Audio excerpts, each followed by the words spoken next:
Okay, so the next stanza. The dying fire in need of logs, the first one held hers back. Four of the faces round the fire, she noticed one was black. Okay, so the word black here indicates a black person, okay, a person belonging to a race of people who have dark skin. Okay, and another thing is, again, as you can see in the third line, the usage of the literary device alliteration. Okay, as the word, as the line says, four of the faces round the fire, the letter F has been repeated. Okay, so, and with the starting of the first line, the dying fire in need of logs. Okay, so here with the first line, we see a key character in the story, the dying fire. And this dying fire is important because it also foreshadows the fate, okay, the fate of all the characters, all the six humans present there, okay. And this dying fire is in need of logs to keep the fire alive.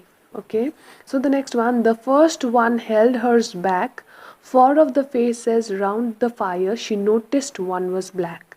Okay, so we find that the first person, okay, which happens to be a white lady, withholds her log, okay, from the fire only because she notices that one of the person among those six humans was a black person, and she did not want it to benefit a black person by giving her log in the fire.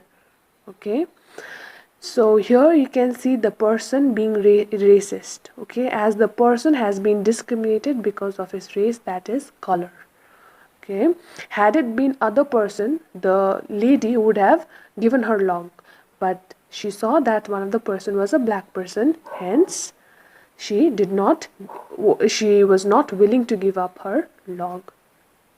Okay, so hence the first person or the white lady here is not even willing to warm herself, only because she did not want to help or warm the person whom she looks down upon because of his color or race. Okay, therefore she withholds her log from the fire. Okay, so that is what second stanza says. Okay, so now the next stanza. The next man, looking across the way, saw one knot of his church and could not bring himself to give the fire his stick of birch. Okay, here birch means a long, slender type of tree. Okay, that has an outer bark which can be pulled off easily. Okay, so here the line says that the next man looking across the way saw one knot of his church. Okay, so the second person in the poem looked across the fire and saw someone who he knew did not belong to his church. Church means religion. Okay, he might have been like from different church, or he might be have been from different religion, all right, and could not bring himself to give the fire his stick of birch. Okay, and just because of that person being from another religion, he couldn't bear to give up his log or his stick of birch in the fire. Okay, now the thing that you can see here is bigotry, means or like, which bigotry means which speaks of intolerance to a person because they do not share the same opinions or ideas. Okay, hence we see even the second person withholds his log from giving it in the fire because of his own reason, that is, one of the person whom he knew was not from his church, was not from his religion.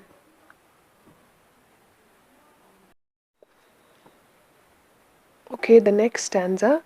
The third one sat in tattered clothes. He gave his coat a hitch. Why should his log be put to use to warm the idle rich? Okay, so the word meanings. So the word tattered means torn, and hitch means to pull up.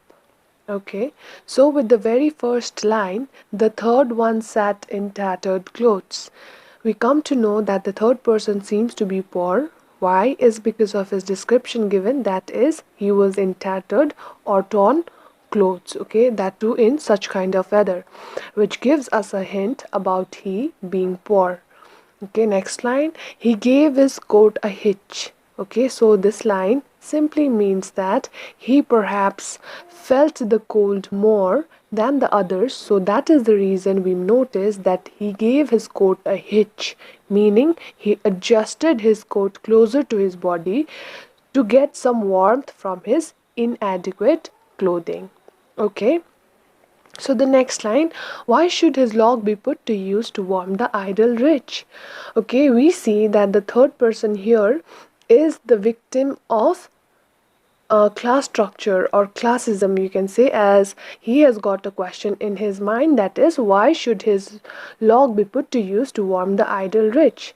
Okay, class structure means like the discrimination based on social or economic class. So being a victim, he did not want to give up his stick or log in order to warm the idle rich. And here, idle rich means unworthy people according to the third person, okay?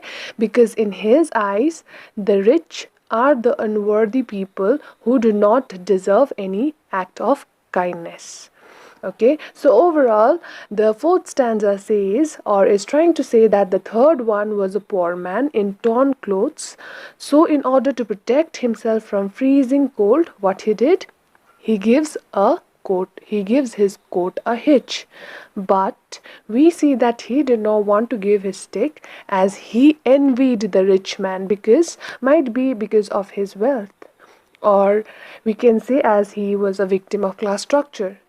So that is the reason he did not want to save the idle rich, as he thought that, or he thought them to be unworthy people. Okay, the fifth stanza says, the rich man just sat back and thought of the wealth he had in store.